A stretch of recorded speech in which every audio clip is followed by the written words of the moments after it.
Hello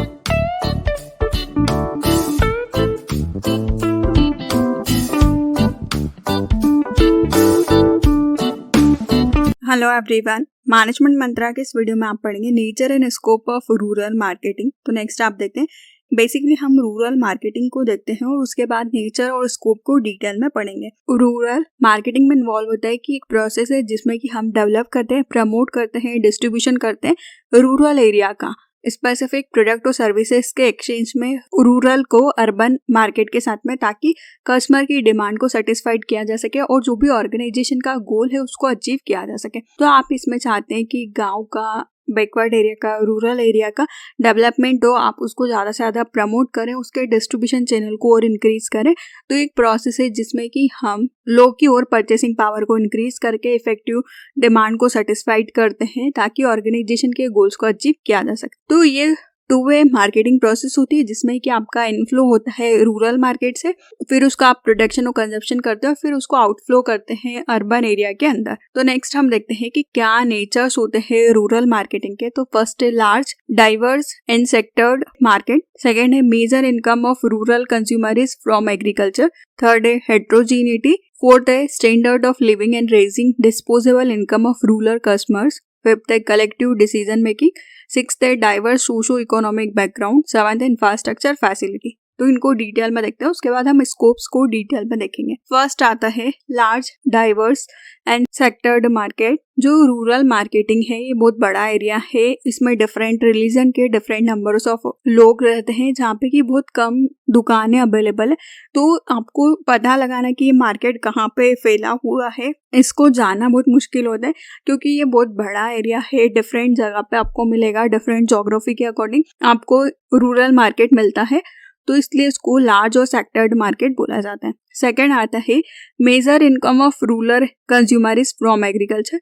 जो भी rural area के लोग हैं या कंज्यूमर है वो मेनली एग्रीकल्चर पर डिपेंड होते हैं। वेदर में कुछ खराब हुआ या अगर मानसून में ज़्यादा बारिश होती है तो उनकी फसलें खराब हो जाती है, जिससे कि उनकी इनकम उस साल की अफेक्ट होती है। तो वो मेनली इनकम उनकी जो है वो एग्रीकल्चर, फ्रूट्स, वेजिटेबल, अनाजों पे डिपेंड रहती है। नेक्स्ट आता है हेट्रोजीनिटी। जो भी रूरल मार्केट की पॉपुलेशन है वो डिफरेंट सोर्सेस है उनके इनकम के, कोई लैंडलॉर्ड, कोई ट्रेडर्स है, कोई स्मॉल फार्मर्स है, कोई मार्जिनल फार्मर्स है, कोई लेबर्स है, कोई आर्टिशियन है। तो ये सब क्या है कि डिफरेंट लोग डिफरेंट तरीके से अपनी इनकम को जनरेट करते हैं।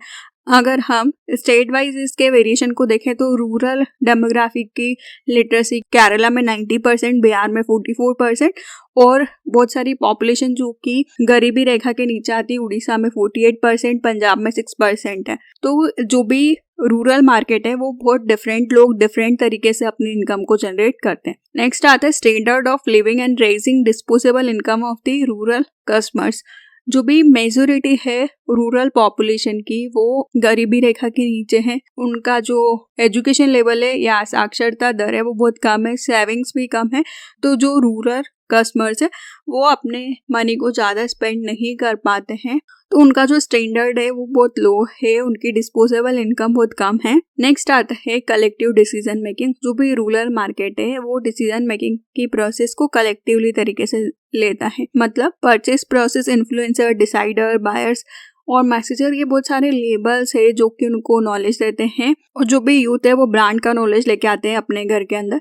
तो ये कलेक्टिवली वो लोग मिलके किसी भी डिसीजंस को लेते हैं। नेक्स्ट आता है डाइवर्स सोशो इकोनॉमिक बैकग्राउंड। जो भी ज्योग्राफिकल एरिया वो डिफरेंट है और उनके पास जो लैंड है वो भी डिफरेंट है।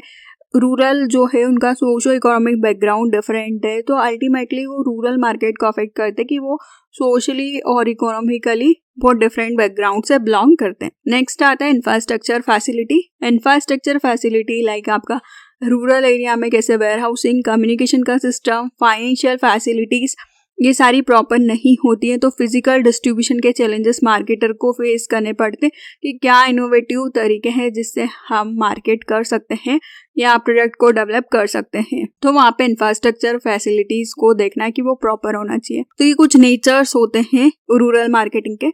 नेक्स्ट आता है स्कोप ऑफ रूरल मार्केटिंग, जिसमें फर्स्ट है पॉपुलेशन, सेकंड है राइजिंग रूरल प्रॉस्पेरिटी, थर्ड है ग्रोथ इन कंजप्शन, फोर्थ है changing in lifestyle and demand. Fifth है market growth rate higher than urban. Sixth है लाइफ साइकिल एडवांटेज। और seventh है decision making unit. तो इन सभी को हम डिटेल में देखते हैं। फर्स्ट आता है पॉपुलेशन। तो पॉपुलेशन सर्वे के अकॉर्डिंग हम बात करें 2021 के सर्वे की, जिसमें कि 65% जो कंट्री की पॉपुलेशन है वो रूरल एरिया में रहती है और उसमें से 47% जो पॉपुलेशन है वो एग्रीकल्चर पे डिपेंड करती है। तो ये बताते हैं कि पॉपुलेशन को आपको देखना है।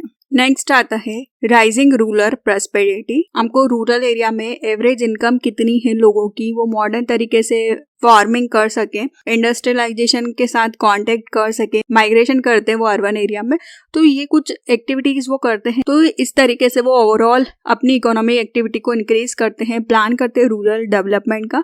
रिसोर्सेज को देखते हैं कैसे वो इरिगेशन, फर्टिलाइजर या एग्रीकल्चर इक्विपमेंट का या एग्रो प्रोसेसिंग इंडस्ट्रीज का यूज कर सकते हैं। सेविंग करने की हैबिट्स को डेवलप करते हैं और वो कंट्रीब्यूट करते हैं कि परचेसिंग पावर उनकी इंक्रीज हो। तो ये कुछ तरीके हैं जिससे कि उनका डेवलपमेंट होता है। नेक्स्ट आता है ग्रोथ इन कंजप्शन। रूरल जो कंज्यूमर है उनकी परचेसिंग पावर या उनकी ग्रोथ को देखना है। एवरेज पर कैपिटल हाउस होल्ड के एक्सपेंडिचर कितने हैं, अगर हम अर्बन एरिया से कंपेयर करें तो वो बहुत कम होते हैं, उनकी स्पेंडिंग कम होती है और अर्बन एरिया की ज्यादा होती है। अब इसमें भी थोड़ा बहुत ग्रोथ हुआ है। नेक्स्ट आता है change in lifestyle and demand. Lifestyle जो भी रूरल कंज्यूमर है उनकी चेंज होते जा रही है, उनकी डिमांड भी इंक्रीज होते जा रही है। ड्यूरेबल और नॉन ड्यूरेबल प्रोडक्ट्स को लेके like fine, radio, moped, shops, तो रूरल कंज्यूमर भी ज्यादा चीजों को परचेस करने लग गए हैं, ज्यादा अच्छे प्रोडक्ट्स को या एडवांस टेक्नोलॉजी को यूज करने लग गए हैं और ऐसे ही रूरल मार्केट एक्सपांड होते जा रहा है और बढ़ते जा रहा है और उनकी लाइफस्टाइल भी चेंज हो रही है। नेक्स्ट आता है market growth rate higher than urban. जो भी ग्रोथ रेट की बात की जाए, एफएमसीजी प्रोडक्ट्स हो या ड्यूरेबल, रूरल एरिया में ज्यादा डेवलपमेंट हो रहा है कंपेयर टू, क्योंकि रूरल मार्केट शेयर 50% से ज्यादा प्रोडक्ट्स को लेता है, like cooking oil, hair oil. तो रूरल मार्केट का ग्रोथ ज्यादा है अर्बन के कंपैरिजन में। नेक्स्ट आता है लाइफस्टाइल एडवांटेज। जो भी प्रोडक्ट है अगर वो मैच्योरिटी लेवल पे आ जाता है अर्बन एरिया में, पर रूरल एरिया में वो मैच्योरिटी लेवल के बाद भी ग्रोथ स्टेज में वो ग्रोथ करते रहता है, ये उसका एडवांटेज है कि वहाँ पे प्रोडक्ट ज्यादा टाइम चलते हैं। नेक्स्ट आता है डिसीजन मेकिंग यूनिट। जो भी वुमेन से रूरल मार्केट वो बिलोंग करती है कि वो जल्दी डिसीजंस ले लेती है। स्टडी में रिवील हुआ कि जो भी 72% डिसीजन लिए जाते हैं वो जॉइंट फैमिली द्वारा लिए जाते हैं, कि एजुकेशन, मास मीडिया, चिल्ड्रंस के क्या रोल है, डिसीजन मेकिंग कैसे चेंज होगी। तो डिसीजन मेकिंग यूनिट्स को देखना है कि वो मेनली लोग मिलके या फास्ट जल्दी ले लेते। तो ये कुछ स्कोप होते हैं रूरल मार्केटिंग के। तो इस वीडियो में आपने पढ़ा कि क्या नेचर और क्या स्कोप होता है रूरल मार्केटिंग के। तो फर्स्ट था नेचर में large, diverse and scattered market. Second है major income of rural consumer is from agriculture. Heterogeneity, standard of living and raising disposable income of the rural consumers, collective decision making, diverse socio-economic background और infrastructure facility। वही हम scope की बात करें तो first आता है पॉपुलेशन, सेकेंड है राइजिंग रूरल प्रॉस्पेरिटी, थर्ड है ग्रोथ इन कंजप्शन, फोर्थ है change in lifestyle and demand, fifth है market growth rate higher than urban, sixth है लाइफ साइकिल एडवांटेज और सेवंथ है डिसीजन मेकिंग यूनिट। तो ये कुछ नेचर और स्कोप होते हैं रूरल मार्केटिंग के और डिस्क्रिप्शन में रूरल मार्केटिंग से रिलेटेड डिफरेंट टॉपिक्स पे आप वीडियो देख सकते हैं। वीडियो अच्छा लगे तो प्लीज़ लाइक कीजिए, चैनल को सब्सक्राइब कीजिए और कमेंट कीजिए। और किसी टॉपिक पे वीडियो चाहिए तो आप कमेंट कर सकते हैं। Thank you.